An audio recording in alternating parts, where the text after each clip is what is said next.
Hello Internet, Helmet Head here. So we're going to have a nice little quick chat again, as we do one of these nice little vlogs in the middle of the week.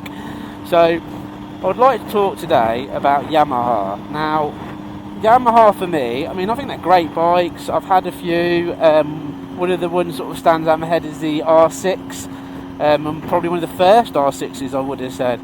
Now I really enjoyed like Yamaha in general, like the quality build and everything was really good. My issue with the R6 for me was it felt very light and sort of light on the front end. So what I did find was sort of when I was giving it some beans, especially on a track day, the front end would keep sort of lifting, and some people love that, but I want it to lift when I want it to lift, not when it decides it's going to lift, and I had to put a lot of weight over the front end to keep it down. So I kind of struggled a bit with that. I mean, it was great handling, and it went like, you know, it went like stink. It was quick, but I just didn't like that front end lift. So it kind of pushed me away from Yamaha. Obviously, I started on the FS1E, the old classic, and that was a brilliant little bike. I mean, that was amazing. And you know, that was my first sort of freedom escape to get sort of all over the country.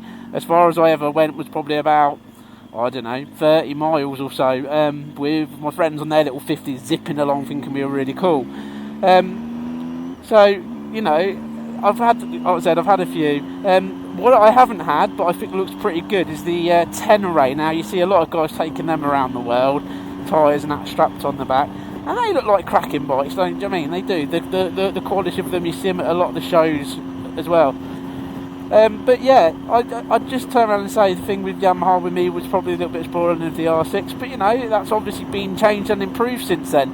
I tell you, one bike I managed to have a go on was the R1, and that was a few years after the R6, and that is like, you turn that throttle, you're holding on, that thing absolutely flies, and you're like, whoa! It sort of like pushes you back in the seat. It's like, whoa, this is quick. I mean, that is a cracking machine, without a shadow of a doubt. So yeah, you know, there's a lot of sort of I could keep going on about with Yamaha. I mean, again, the build quality is brilliant. The bikes are good. There's like a lot of them really. You can flip over to Honda, Suzuki, and but yeah, that was my experience with the R6. Anyway, that was a nice quick sort of vlog for you guys to sort of little catch up, I suppose. And obviously I will see you next week for the next one. Thank you very much and goodbye.